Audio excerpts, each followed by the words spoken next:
మన చుట్టుపక్కల ఉన్నవాళ్ళు అదేనండి మన ఫ్రెండ్స్ కానివ్వండి, బంధువులు కానివ్వండి, లేదా మన కొలీగ్స్, మన రిలేటివ్స్ ఎవరైనా సరే వాళ్ళకి గోల్డ్ కొరికే అలవాటు ఉంటుంది చాలా వరకు కూడా. మనం గుర్తిస్తూ ఉంటాం కదా, చిన్నారుల్లో ఈ లక్షణం ఎక్కువగా ఉంటుంది. ఈ అలవాటు చాలా ప్రమాదకరం అని చెప్పేసి డాక్టర్లు అంటున్నారు. ఈ విషయం మనకు కూడా తెలిసిన విషయమే. ఈ అవకాశాన్ని మానుకోకపోతే చాలా అనారోగ్య సమస్యలు ఎదుర్కొనే అవకాశం ఉందని డాక్టర్లు చెప్తున్నారు. చిన్నారుల తల్లిదండ్రుల్లో ఎవరికైనా గోల్డ్ కొరికే అలవాటు ఉంటే అది చూసి పిల్లలు కూడా ఫాలో అయిపోతారు.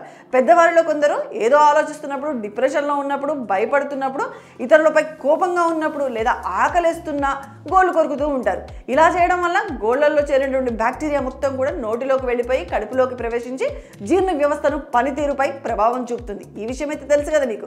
సో దానివల్ల ఏమవుతుంది, విరోచనాలు, వాంతులు, జీర్ణ సంబంధిత సమస్యలు వచ్చే అవకాశం ఎక్కువగా ఉన్నాయి. అంతేకాదండి, ఈ హానికర బ్యాక్టీరియా గోళ్లను కొరికినప్పుడు పళ్లపై, చిగుళ్లలోకి చేరి దంత సంబంధిత సమస్యలు కూడా ఎదుర్కొనే అవకాశాలు లేకపోలేదు.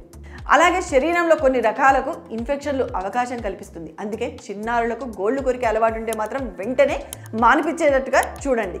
లేదా అంటే గోర్లను వెంటనే కత్తిరించండి. ఎవ్రీ వీక్ ఒకసారి మీ నెయిల్స్ని మీరు కట్ చేసుకుంటూ పిల్లలకు కూడా దాని ఒక అలవాటుగా చేయండి.